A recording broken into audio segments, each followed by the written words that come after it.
देशामध्ये इतके उद्योगपती असताना एका माणसावरती इतकी मेहरबानी या देशामध्ये होते मी जगात तर दाखवतच नाही अजून.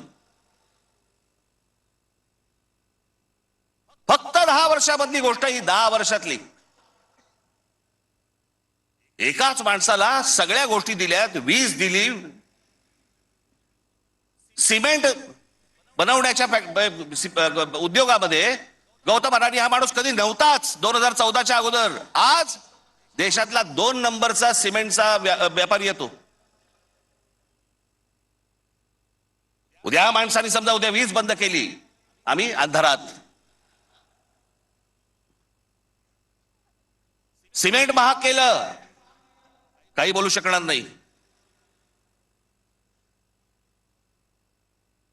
सगळी पोर्ट्स खालपासून वरपर्यंत सगळी पोर्ट्स अदानीना, सगळी विमानतळ अदानीना.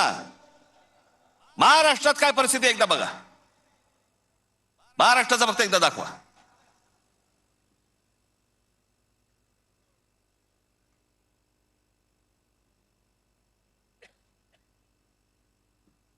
महाराष्ट्रामध्ये फक्त एका ठिकाणी 2014ला फक्त गौतम अडाणी एका ठिकाणी आहेत उद्योग. 2025ला बघा.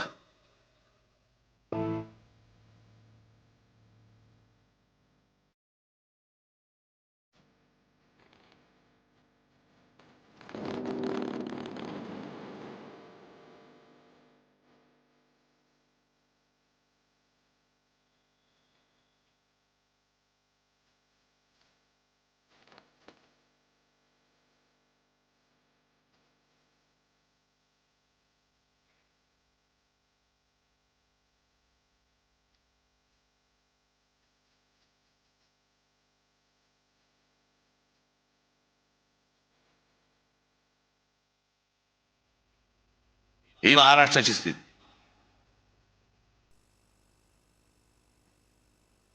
आणि मी जे सतत सांगतो ना, हा जो MMR रिजन मुंबई,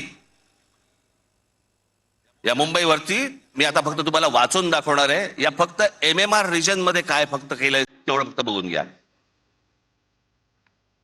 मुंबई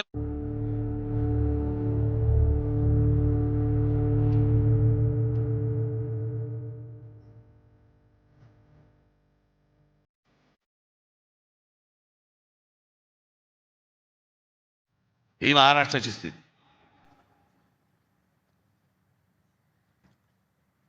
आणि मी जे सतत सांगतो ना, हा जो MMR region Mumbai,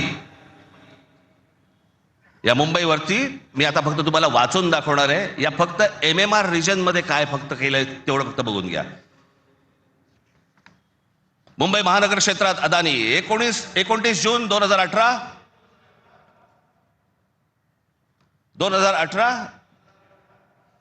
Reliance infrastructure company ताब्यात मुंबई वीज पुरवठा क्षेत्रात प्रवेश. एप्रिल 2021 नवी मुंबई विमानतळाच्या कामाला सुरुवात. 2021 मुंबई आंतरराष्ट्रीय विमानतळ ताब्यात. अंधेरी पश्चिम येथील RTOची जमीन अदानी यांना 5,000 कोटींना. ऐरोली इथे डेटा सेंटरसाठी 92 एकर जमीन 1,500 कोटींमध्ये. धारावी पुनर्विकास प्रकल्प अदानींना. महाराष्ट्रात स्मार्ट वीज मीटर बसवण्यासाठी 13,888 कोटींचं कंत्राट. भांडूप कल्याण इथे मीटर्स बसवली जाणार. मुंबई आणि नवी मुंबईत हायर स्केल डेटा सेंटर सुरू करण्यासाठी महाराष्ट्र सरकारशी 50,000 कोटींचा सामंजस्य करार. मेट्रो मोनोरेल यांना अदानींचा वीज पुरवठा. सांताक्रूज आणि विलेपार्ले परिसरात केंद्र सरकारच्या विमानतळ संरक्षण दलाच्या जागांवरती 80,000 झोपडपट्ट्यांचा विकास अदानी करणार. पनवेलमध्ये टॉवर्स सेमी कंडक्टर कंपनी आणि अदानी समूह यांच्या प्रकल्पाला महाराष्ट्र सरकारची मान्यता. $10 अब्ज गुंतवणुकीचा अंदाज. धारावी पुनर्विकास प्रकल्पासाठी देवनारमध्ये 124 एकर जमीन. मुंबई उपनगरातील वाढत्या वीज मागणी पुरवठ्यासाठी वसई खाडीजवळ 209 कांदळवने तोडण्यास मुंबई हायकोर्टाची परवानगी. गौतम अदानी यांची तारापूर अणुऊर्जा प्रकल्पाला भेट. पुढच्या 10 महिन्यात खासगी कंपन्यांना अणुऊर्जा क्षेत्रात येण्याची परवानगी देणारे विधेयक संसदेत मंजूर. रायगड जिल्ह्यातील आंबा नदीकाठी असलेल्या जेट्टी प्रकल्पासाठी 192 कोटीची गुंतवणूक. पनवेलमध्ये 1,000 एकर्समध्ये 10,000 कोटींचा रहिवासी प्रकल्प. मुंबईला वीज पुरवठा करण्यासाठी 1,660 कोटींचं काम. धारावी पुनर्विकास प्रकल्प बांधणीसाठी मुलुंड येथे 58 एकर जमीन आणि 319 कोटी मिळाले. धारावी पुनर्विकास प्रकल्प बाधितांसाठी कुर्ला मदर डेअरीची 20 एकर जमीन 57 कोटी मिळाली. 124 एकरचा आणि 36,000 कोटींचा गोरेगाव पश्चिम येथील मोतीलाल नगर पुनर्विकास प्रकल्प अदानींना मिळाला. MIDCने तळोजा येथे 400 एकर नंतर आणखी 159 एकर जमीन दिली. बांद्रे रेक्लेमेशन पुनर्विकास प्रकल्प 24 एकर 30,000 कोटींमध्ये मिळाला. पालघर डहाणू येथे अदानी वीज प्रकल्प. अदानी नवी मुंबईत सेमीकंडक्टर प्रकल्प सुरू करणार. वसई येथील तुंगारेश्वर अभयारण्यातील जमीन अदानी इलेक्ट्रिसिटीला. टिटवाळा मोहने आंबिवली शहरात येथील अदानी सिमेंट फॅक्टऱ्या. वाढवण येथे बंदर उभारण्यासाठी अदानी समूह उत्सुक. महाराष्ट्र सरकारशी सामंजस्य करार.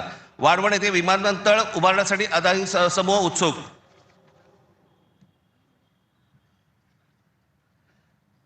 हे मी तुम्हाला सांगतोय ना, हे कशा प्रकारे तुम्हाला आवडलं जातंय याचा काही आपल्याला अंदाज, आपल्याला कळतंय हे काय चाललंय. आता हा सगळा वाढवणला आता बंदर येतंय म्हणून मी म्हटलं बंदर येत असेल चांगली गोष्ट आहे. महाराष्ट्रात बाजूला विमानतळ कशासाठी तर म्हणे मुंबई विमानतळावरचा सगळा कार्गो तिकडे नेणार. आणि नवी मुंबई विमानतळ जे बांधलंय इथून इंटरनॅशनल आणि डोमेस्टिक या आपल्याकडच्या इकडच्या विमानतळावरनं छत्रपती शिवाजी महाराज आंतरराष्ट्रीय विमानतळावरनं डोमेस्टिक आणि इंटरनॅशनल नवी मुंबईला नेणार. ही प्रोसेस हळूहळू सुरू झालेली आहे. आणि पुढे हा संपूर्ण विमानतळ विकायला काढणार. या शिवाजी पार्क मैदान एवढी जवळपास 50 ते 60 शिवाजी पार्क मैदान बसतील एवढा प्लॉट आहे तो. धारावीला लागून. अशी नाही ना मुंबई आम्हाला मिळवत आहेत. आम्ही बदा पैसे होतो, जमिनी विकत घेतो, जमिनी सगळ्या काढून घेतो. आणि इकडच्यांचं काय घेऊन बसलोय आपण, या सरकारमध्ये बसलेत त्यांचं. ते काहीतरी करू शकतात का? काहीच नाही करू शकत. मी मागे एक उदाहरण दिलं होतं ना, बादशाच्या हातावरचा ससाणा असतो नाही का, जो ससाणा पक्ष्यांनाच मारून आणतो. स्वतः पक्षी आहे पण तो पक्ष्यांनाच मारून आणतो. पु ल देशपांडेचं एक फार छान वाक्य आहे की स्वकीयांचा घात करणारी औलाद ही काय फक्त पक्षांमध्ये नसते. मला तर आता कळले राजकीय पक्षांमध्ये आली आहे.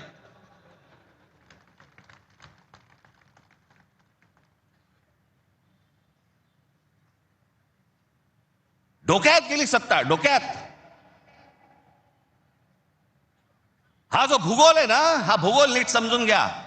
हे वाढवण बंदरापासून तिकडे वरती जे आहे ना त्याला लगेच लागून गुजरात आहे. यांचं पहिल्यापासूनचं डोक्यामध्ये जे होतं ना की मुंबई गुजरातला न्यायची. मग मुंबई गुजरातला न्यायची असेल तर काय करायला लागेल? पालघर जिल्हा ताब्यात घ्यायला लागेल, ठाणे जिल्ह्याचा भाग ताब्यात घ्यायला लागेल, या MMR रिजनचा भाग ताब्यात घ्यायला लागेल, तर मुंबईपर्यंत पोहोचता येईल. माणसं पहिली बदा तिकडे टाका, त्यांचे मतदारसंघ फोडा, मराठी माणसांना फोडा, हे मतदारसंघ ताब्यात घ्या आणि त्याच्यानंतर सांगा अरे खासदार तर आमचाच, आमदार तर आमचाच.